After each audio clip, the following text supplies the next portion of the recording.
MRR news ప్రతి దృశ్యం ప్రజాపక్షం నినాదంతో ఆవిర్భవించి సుమారు 8 వసంతాలు పూర్తి చేసుకున్న శుభ సందర్భంగా తెలుగు 2 రాష్ట్రాల్లో పనిచేస్తున్న స్టాఫ్ రిపోర్టర్లకు, జోనల్ ఇన్ఛార్జీలకు, జిల్లా కోఆర్డినేటర్లకు, జిల్లా బ్యూరో చీఫ్లకు, క్రైమ్ బ్యూరో చీఫ్లకు, తెలుగు 2 రాష్ట్రాల్లో పనిచేస్తున్న అన్ని నియోజకవర్గాల స్ట్రింగర్లకు, MRR news digital media providers కి, ఎంఎస్ఓలకు, సబ్ ఎడిటర్స్ కి, యాంకర్స్ కి, కెమెరామెన్లకు, ఆంధ్రప్రదేశ్ మరియు తెలంగాణ రాష్ట్రాల్లో పనిచేస్తున్న సిబ్బందికి, ఎంఆర్ఆర్ న్యూస్ ఛానల్ వీక్షిస్తున్న ప్రేక్షకులకు ఇవే మా ఆర్థిక శుభాకాంక్షలు.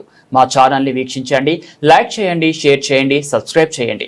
గ్రామీణ ప్రాంతం నుంచి పట్టణాల వరకు ప్రతి సమస్యను అధికారుల దృష్టికి తీసుకువెళ్లి సమస్య పరిష్కారానికి కృషి చేస్తున్న ఎంఆర్ఆర్ న్యూస్ ప్రతి దృశ్యం ప్రజాపక్షం నినాదంతో ఆరంభమై నేటికి 8 వసంతాలు చేరువలో ఉన్న ఎంఆర్ఆర్ న్యూస్ ఛానల్ అతి త్వరలో విశాఖపట్నం, విజయవాడ, గుంటూరు, చిత్తూరు, నెల్లూరు, శ్రీకాకుళం, కర్నూలు, పల్నాడు జిల్లా, విజయనగరం, బాపట్ల, నల్లగొండ, హైదరాబాద్, నిర్మల్, ఆదిలాబాద్, సిద్దిపేట జిల్లాలో ప్రసారాలు టెలికాస్ట్ కానున్నాయని MRR news managing director M Raja తెలిపారు.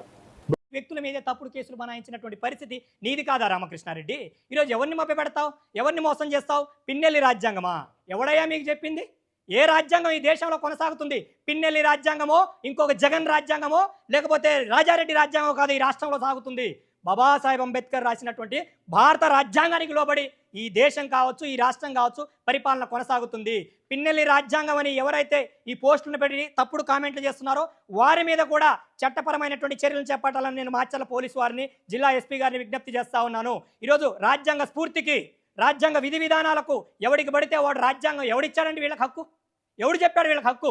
వీళ్ళు ఇష్టానుసారంగా పేర్లు పెట్టుకొని తప్పుడు ప్రచారాలు చేస్తారా? నేను బహిరంగంగా సవాలు చేస్తా ఉన్నా, నేను ఏ వ్యక్తి దగ్గర ₹1 తీసుకోలేదు, నేను తప్పిదానికి పాల్పడలేదు, నా మీద ఎటువంటి కేసులు లేవు. దమ్ము ధైర్యం ఉంటే అది దాచేది, దాస్తే దాగేది కాదు. మీరు ఆర్టీఐ కట్టుకుంటారో, చలానా కట్టుకుంటారో కట్టుకోండి.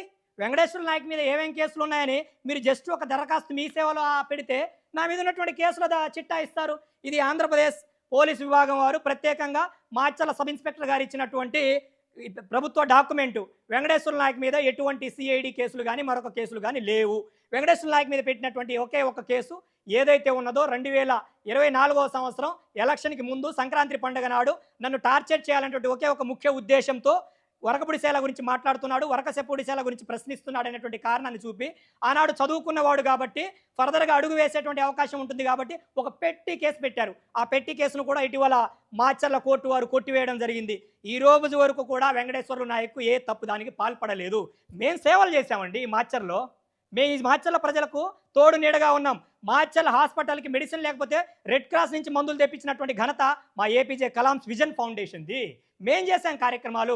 ఈరోజు జోలకండి బ్రహ్మారెడ్డి గారు ఈ యొక్క కార్యక్రమాలన్నింటినీ కూడా చూసి మీలాంటి వ్యక్తులు మా దగ్గర ఉండాలి, మీలాంటి వ్యక్తులు తెలుగుదేశం పార్టీకి అవసరమని వారి యొక్క ఆహ్వానం మేరకు ఈరోజు ఆనాడు ఏ పార్టీకి మేము సంబంధం లేవు, న్యూట్రల్గా సమాజ సేవ చేస్తున్నాం. మా మీద మీకేం కుట్ర, మా మీద మీకేం కక్ష? అలానే 2019 ఎన్నికల ముందు మాచర్ల పోరాటం, పల్నాడు పోరాటం అనేటువంటి ఒక ఫేస్బుక్ పేజ్ ఉండేది. ఆ పేజ్లో ఎవరో ఒక వ్యక్తి విచ్చలవిడిగా మాజీ శాసనసభ్యుడు పిన్నెల్లి రామకృష్ణారెడ్డిని, అతని సహోదరుడు అయినటువంటి పిన్నెల్లి వెంకటరామరెడ్డిని అనుచితంగా మాట్లాడేవాడు. వాడెవడో నాకు కూడా తెలియదు. వాడు పోస్టులు పెట్టేటువంటి క్రమంలో నన్ను ట్యాగ్ చేస్తూ ఉండేవాడు. ఆ పేజ్ నాదేనని ఆనాడు ఎవరైతే మాచర్లో విధ్వంసం సృష్టించినటువంటి తురకా కిషోర్ కావచ్చు, పిన్నెల్లి సహోదరుడు అయినటువంటి పిన్నెల్లి వెంకటరామరెడ్డి కావచ్చు, ఎంతమంది బెదిరించారు? ఏందండి చంపండి, ఎంతమంది చంపుకుంటూ పోతారు? చస్తే చస్తాం. మాకు భగత్ సింగ్ ఆదర్శం అండి. ఈ దేశ స్వాతంత్రం కోసం తను బ్రతికేటువంటి అవకాశం ఉన్నా ఈ దేశం కోసం ఎవరో ఒకడు ప్రాణార్పణ చేస్తేనే ఈ దేశంలో ఉద్యమం ఊపందుకుందని ఆ రోజు భగత్ సింగ్ నూనూగు మీసాల నవ యువకుడు ఉరి తాడును ముద్దాడి ప్రాణాలు వదిలినటువంటి భగత్ సింగ్ మాకు ఆదర్శం. చంపండి, ఈ ప్రాంతం కోసం చావడానికి మేము సిద్ధంగా ఉన్నాం. చంపుకుంటారని చంపండి, రాజ్యాంగబద్ధంగా పరిపాలన కొనసాగించండి. స్వేచ్ఛాయుతమైనటువంటి వాతావరణంలో రాజకీయం కొనసాగాలి. విమర్శ ప్రతి విమర్శ సహజం.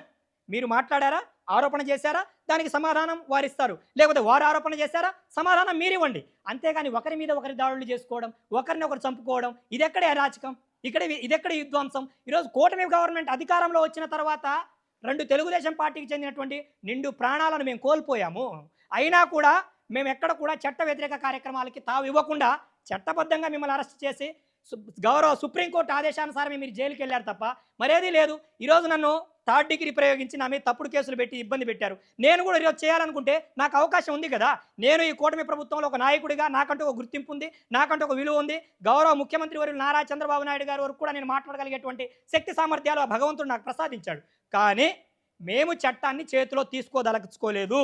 మాచర్ల అన్ని నియోజకవర్గాలతో సరిసమానంగా మాచర్ల అంటే అరాచకం కాదు, మాచర్ల అంటే చంబల్లోయ కాదు. ఎన్నో సంవత్సరాల ఘన చరిత్ర కలిగినటువంటి చాపకూడి సిద్ధాంతంతో ప్రజల మధ్య ఐక్యమత్యాన్ని చాటినటువంటి గొప్ప చరిత్ర కలిగినటువంటి ప్రాంతం ఇది. మినీ రామాయణం జరిగినటువంటి ప్రాంతం ఇది.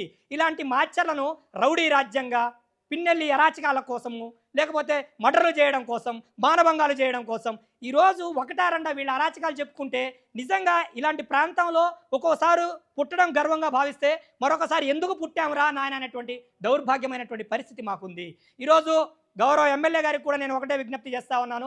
గౌరవ ఎమ్మెల్యే గారు, ఈరోజు కండ్లకుంట పక్కన మా గ్రామం ఉండడం నిజంగా మాకు శాపం అండి, శాపం అది. మేము ఏం చేయాలనుకున్నా, ఎలా వెళ్ళాలనుకున్నా వాళ్ళ ఇళ్ల మీద నుంచి వెళ్ళడం, వాళ్ళ ఇంటి దగ్గర నుంచి వెళ్ళడం వల్ల మేము ఏం చేయలేకపోతున్నాం. మేము అరాచకం చేయడానికో ఆకృత్యాలు చేయడానికో కాదు. ఈరోజు మాచర్ల నియోజకవర్గంలో అన్ని గ్రామాలతో పాటు మా గ్రామం కూడా అభివృద్ధి చెందాలని ఆకాంక్షిస్తున్నాము.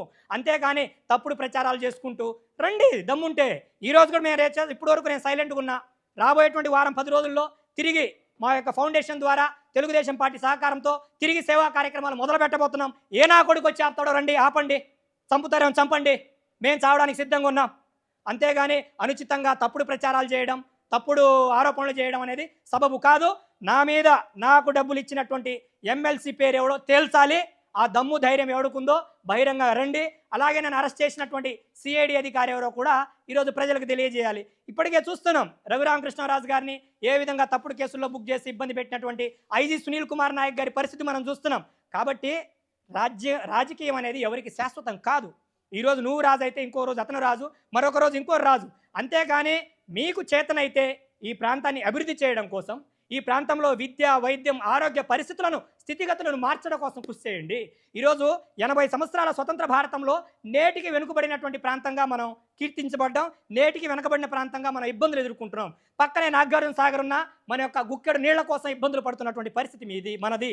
అలాంటి పరిస్థితుల్లో ఈరోజు కూటమి గవర్నమెంట్ వచ్చిన తర్వాత వాటర్ గ్రిడ్ కావచ్చు, ఇతర పథకాలతో వరకబుడిసేల కావచ్చు, వీటన్నిటిని కూడా రాబోయేటువంటి రోజుల్లో ఒకటి తర్వాత ఒకటి అన్ని పూర్తి చేస్తారు.